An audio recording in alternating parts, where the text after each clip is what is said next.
Hey people, Dolphin Doug here. I wanted to do a little video on avalanches. Now, if you're coming up to Alaska, you probably won't have to deal with them.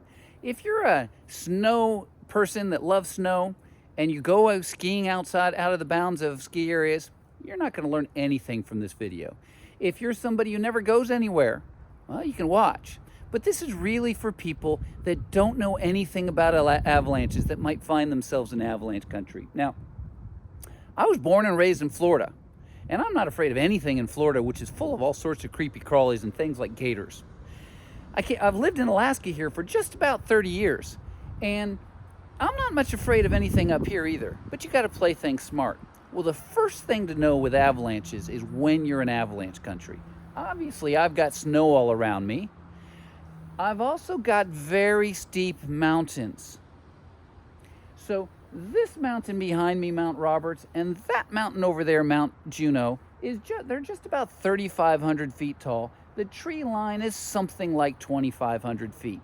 At 3,000 feet or 3,200 feet, at the top of the Eaglecrest Ski Area, which is off on Douglas Island behind me here,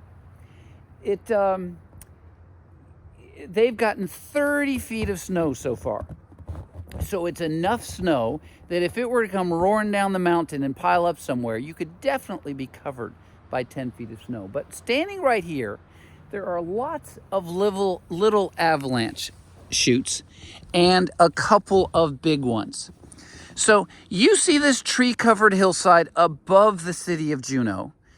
There's stuff sliding down in between those trees, maybe. It's a very steep slope, but that is not avalanche country.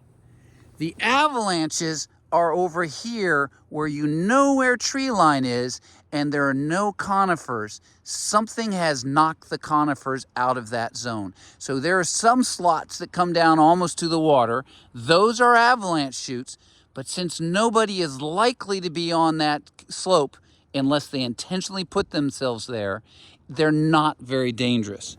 But all the way down here, this is a slide zone that reaches down to the water. There's a road that goes across underneath to a bedroom community.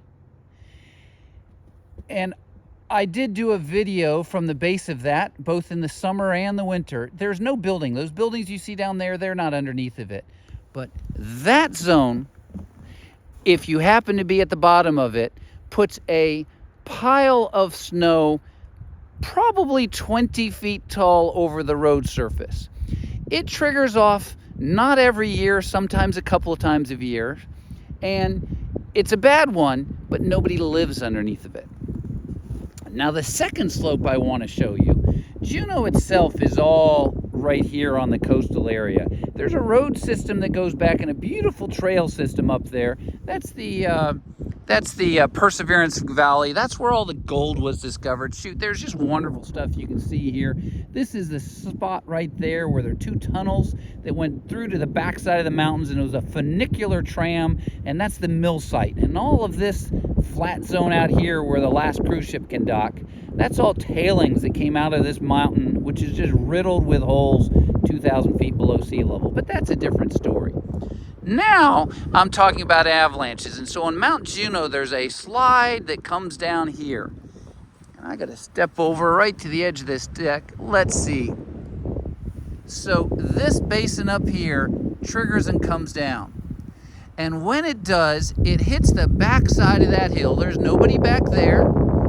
And it throws a huge cloud of dust. You can go on the internet and you can see back, I think it was in the 80s, early 80s, a big, huge slide hit down there, and it threw so much snow into the air that it entirely obscured the city of Juneau. It kind of looked like it hit and hurt. It didn't kill anybody. That one as well has nobody living underneath of it. There's a walking trail underneath of it, and if somebody happened to be at the wrong spot at the wrong time on that walking trail, they could be in big trouble. Obviously, that one's big enough it would take somebody out in a big way. But the third one is the interesting one. So I heard about this when we first got here. Again, this is all downtown Juneau. This is the federal building. This is the heart of the Capitol. There's a state office building in here. The governor's mansion is hidden behind these trees. It's all right here, and this is known as the flats. There's a big section out here where people can live, but up here, this is the Mount Juneau slide zone. It comes all the way from that black marker on top. Somebody wanted to put a tram up that mountain. Instead, they put it up Mount Roberts. That whole area triggers down this funnel and goes right down and ends just above a neighborhood, and there's a harbor underneath there, and that one's dangerous. Now, it hasn't triggered since the 60s. That one is primarily loaded when the wind comes blowing and there's loose snow to deposit on that thing, and it can build up feet per hour when the conditions are bad. If it goes, there are easily a dozen houses, if not 20, that could be taken out, plus a bunch of boats that in the harbor that are likely liveaboards. It hasn't gone so for, I believe, 60 years now, but the conditions could appear all of a sudden. So the reason I'm bringing this up is not that you need to worry about it unless you happen to buy one of the houses underneath. The saying is you can't get insurance on them, but the prices are cheaper. But the deal is, if you live in a place like this, you just need to know about them and avoid them.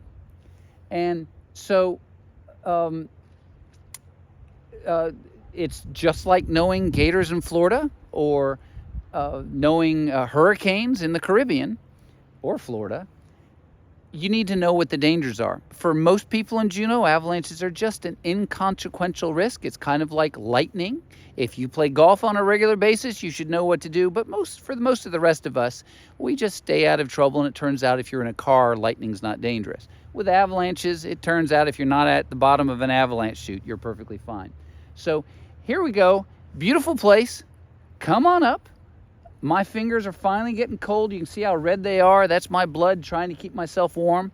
It is about 22 degrees. It's not particularly cold. It's not particularly snowy compared to other places in this world that are.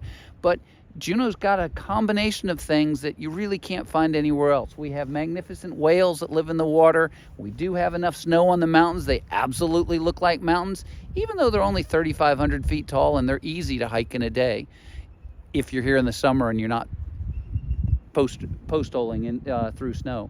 But come on up in the summer if that's the time you want to come up here. Come on up, take a whale watching trip with me if you want to, or go on a helicopter trip and land on the ice field, which is 5 miles back that way. And wherever you are, whatever you're doing, stay warm and dry today and make it a good one.